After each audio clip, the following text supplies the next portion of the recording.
په ژوند کې ډیر داسې رازونه دي چې باید قبر ته له ځان سره یوسې او که ښکاره دې کړل کیدای شي تا قبر ته ورسوي. د دنیا ډیر تور به د آخرت په ورځ سپین شي او ډیر سپین به تور راووځي.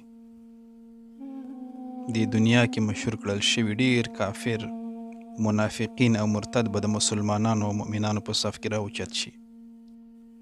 د دنیا ډیر بزرگان او اولیاء بلل شوي خلک به د منافقینو، کفارو او مشرکینو په صفونو کې راښکاره شي. بس د ذوالجلال رب یو صفت ستار دی، همدا برکت دی چې په اجتماعي ژوند کې ابرومن ژوند کوو. که خدای مکړه رسوا او افشا شو، یقین وکړل شرم او حیا به یو بل ته کتل نه کیږي. ډیر خلک به د خپلو خلو او فتواو له امله په جهنم کې پراته وي او مقابل لوری به یې برعکس په جنت کې. نو ګرانو ورونو او خویندو، نو تاسو ټولو یو وړوکی او عاجزانه خواهش لرم، هیڅکله داسې فکر مه کوئ چې د الله تعالی محکمه او قضاوت به هم زموږ په شان وي.